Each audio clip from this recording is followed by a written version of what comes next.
May God deliver us from the venom of the cobra, teeth of the tiger, and vengeance of the Afghans.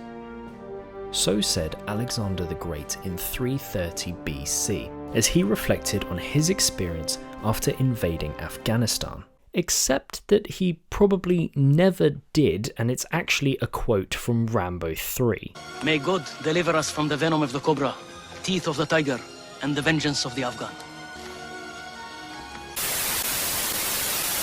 Nevertheless, it is a sentiment many empires have learned to be true. The British Empire among them. For Britain, the long and disastrous relationship with Afghanistan began in the mid-19th century, with something that became known as the Great Game. For years, Britain and Russia had been competing against one another for political and imperial supremacy in Asia. It became a kind of Cold War, with the autocracy of Russia and the democracy of Britain looking set to clash. Looking out at the instability of Afghanistan, Lord Palmerston, the Secretary of State for Foreign Affairs, became concerned about a potential Russian invasion of British India through Afghanistan. A few years before, a long civil war had left Dost Muhammad Khan ruler of Afghanistan. Now, Britain viewed him as a threat, as potentially unstable and possibly vulnerable to Russian control. With the fear of Russian military action and the instability of the ruler of Afghanistan, Britain moved to have a more direct control over Afghan affairs. After their negotiations failed, Britain invaded, intending to replace Dost Muhammad with the more loyal Shah Shuja. In April 1839, after suffering great losses in supplies and resources, the British entered Kandahar, and Shuja was crowned Shah. The Afghan people were intolerant to the idea of a foreign power, or a Shah imposed on them by that foreign power, ruling.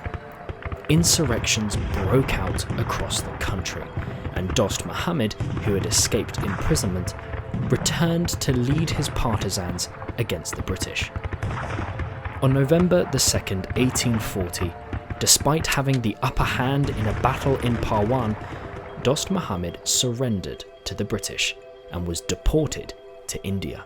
This didn't stop the violence, however, with the British soon coming to appreciate the power of that Afghan vengeance. They began to negotiate terms of withdrawal with Dost Muhammad's son, Akbar Khan. But when, in 1842, the British political agent Sir William Hay Macnaghten was killed during a meeting with the Afghans, 4,500 British and Indian troops with 12,000 camp followers marched out of Kabul. This retreat turned into a bloodbath, as hundreds of Afghans swarmed the British soldiers, massacring them. As they struggled through the snowbound passes, Ghilzai warriors attacked them. The freezing temperatures suffocated them, and the food began to run low. By the second day, all of the men of the Royal Afghan Army's 6th Regiment deserted, heading back to Kabul, marking the end of the first attempt to give Afghanistan a national army. Most were killed in the carnage. Running battles and a final stand saw the 44th Regiment lose all but 9 of their men. Estimates suggest that maybe 100 out of the 16,000 soldiers and native camp followers were taken captive. The rest lay dead in the snow. Shah Shuja was executed, and in 1843 Dost Muhammad returned to Kabul and was restored to the throne. Till this day, this stands as one of the most humiliating defeats in British military history. It wasn't long before the British would try again. In November 1875, Prime Minister Benjamin Disraeli appointed Lord Lytton Governor-General of India, One of Lytton's main concerns was India's relations with Afghanistan and the increasing role of Russia in the country. Determined to counteract this and secure a stronger frontier, Lytton contacted Sher Ali Khan, the third son of Dost Muhammad and his successor, telling him he was sending a mission to negotiate. Sher Ali refused, denying the British envoy entrance into Afghanistan. Dismissing Afghanistan as an earthen pipkin between two metal pots, Lytton didn't take any action. But then, in 1878, Russia's General Stolyatov was allowed into Kabul, while Lytton's envoy, led by Sir Neville Chamberlain, was again denied access. Seriously enraged by this pipkin, Lytton invaded, determined to crush the Emir. Thus began the Second Anglo-Afghan War. Almost immediately, Sher Ali fled, dying in exile in early 1879.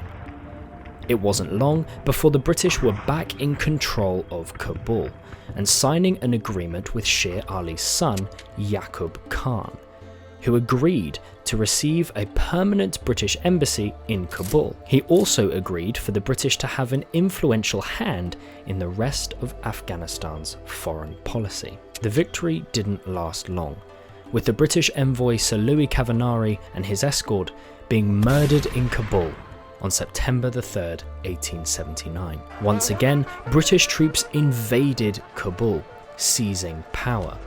Yaqub Khan, Britain's appointee, abdicated, and the throne remained vacant for the next 6 months. Abd al-Rahman, Sher Ali's nephew, was next to take the throne in July 1880, under whom the modern borders of Afghanistan were drawn. When World War I broke out in 1914, Afghanistan became a hotbed of support for the Ottoman Turks against the British.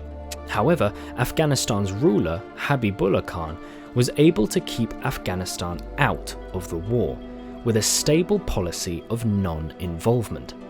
This all changed in 1919, when Habibullah was assassinated.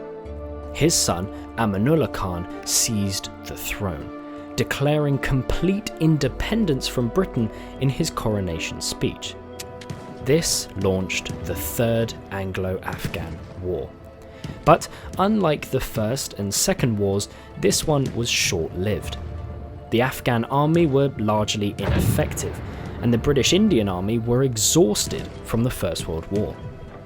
This war lasted little over a month and consisted of a few fierce skirmishes. While not being as explosive as the previous wars, it achieved much more, with Britain signing a peace treaty that recognised the independence of Afghanistan. 2 years later, the Afghan government would sign a treaty of friendship with the new Bolshevik regime of Russia, becoming one of the first nations to recognise the Soviet Union.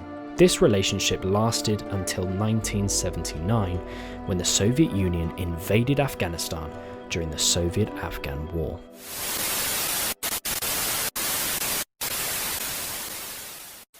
On September the 11th, 2001, the world turned upside down.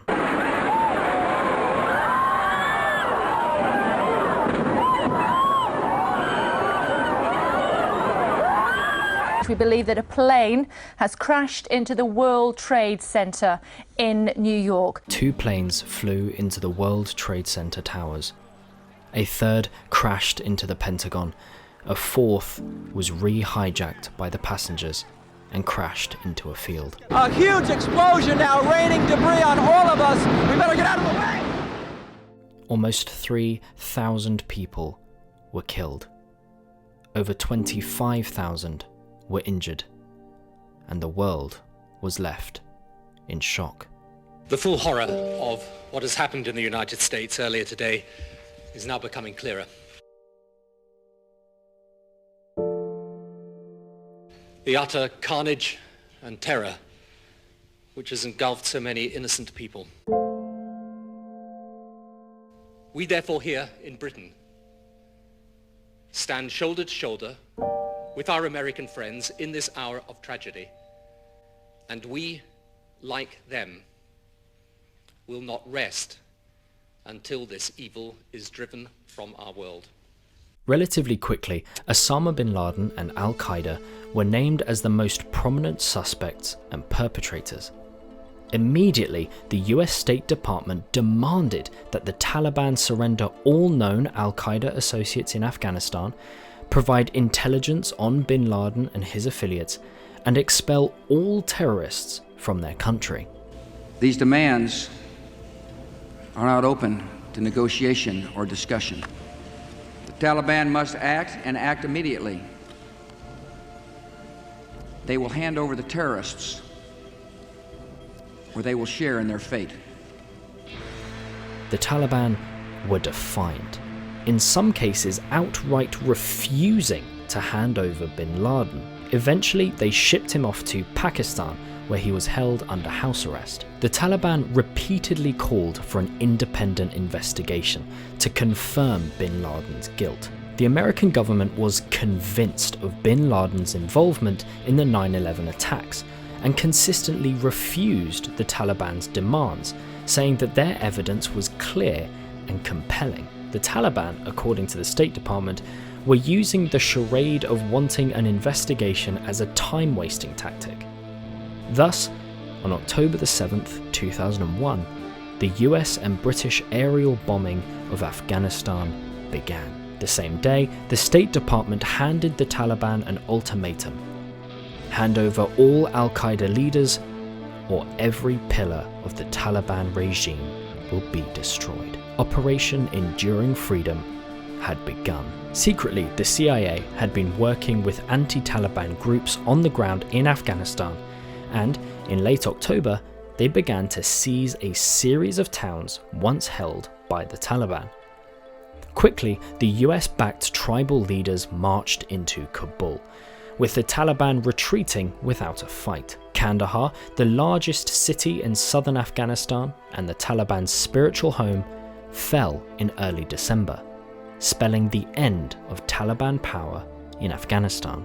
The hunt for bin Laden could begin. At the Battle of Tora Bora in December 2001, the US came within touching distance of bin Laden, who managed to escape into Pakistan and began to rebuild an Al-Qaeda base of operations on the Pakistan-Afghanistan border. As 2002 dawned, the newly established International Security Assistance Force entered Afghanistan, with Britain taking the first 6-month rotation commanding the force. Working alongside the American Operation Enduring Freedom, Britain's Operation Herrick deployed troops into Afghanistan to secure Kabul and provide a rapid reaction force for the surrounding area. The first British casualties in Afghanistan came in 2002, with Private Darren John George, aged 23, from the Royal Anglian Regiment, being killed by a ricocheting bullet fired by a comrade who had a dizzy spell. The first death from enemy activity came in 2004, when on the 28th of January, Private Jonathan Kitalagoda, aged 23, from the Rifle Volunteers Territorial Army, was killed in a suicide attack in Kabul. The British troops were in armoured vehicles when a taxi swerved into their convoy and a bomber detonated 200 pounds of explosives. By 2003, the war seemed to be going well. The Taliban were beaten, a new government was being put into place, and US Secretary of Defense Donald Rumsfeld announced an end to major combat in Afghanistan. This wouldn't last long. The Taliban regrouped and reasserted its presence in Afghanistan in early 2005. Over 3,000 troops were sent to help with reconstruction efforts, but were almost immediately drawn into intense firefights. Before the end of the year, 21 UK troops would be killed on operations in Helmand. Among them were Corporal Brian Budd and Corporal Mark Wright, who were both posthumously awarded the Victoria Cross for bravery. In July 2006, the mission in Afghanistan officially changed from a peacekeeping operation to a combat one. Over the next few years, the intense resurgence of the Taliban, British deployment, and casualties continued. 2009 was Britain's deadliest year in Afghanistan, with 108 service personnel killed, with British forces reaching their height in 2010 with over 10,000 troops on the ground. Meanwhile, the hunt for Osama bin Laden continued. Then, on the 2nd of May 2011, the announcement came. Good evening.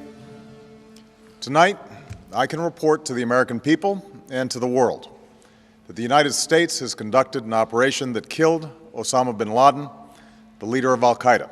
Osama bin Laden was dead.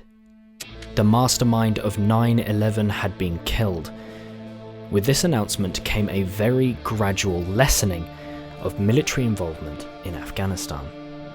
4 days later, on the 6th of July 2011, Prime Minister David Cameron announced the withdrawal of 500 British troops, cutting total numbers to 9,000 by September 2012. David Cameron also laid out his plan for the end of all British combat missions in Afghanistan by 2014. On October the 26th, 2014, Camp Bastion was handed over to Afghan forces, and all British troops that remained in the country took up training and advisory roles away from combat. In total, Britain lost 457 personnel, with thousands more injured and hospitalised. 750 British servicemen and women remained in Afghanistan until July 2021, when Prime Minister Boris Johnson announced the complete withdrawal of all British troops. Since then, the Taliban have swept through the country, regaining complete control with devastating speed. It seems that everything achieved from 2001 to 2021 has been undone. Recently, the Ministry of Defence announced that they would be redeploying around 600 soldiers to help relocate British nationals, local allies, and those who had served with the British during the war. The situation in Afghanistan is not over, and the question still remains as to whether it ever will be. There is a reason Afghanistan became known as the graveyard of empires. Only time will tell how Afghanistan will exist in the coming years, and if history can teach us anything, it is that it will not be without violence, upheaval, and the potential involvement of outside powers.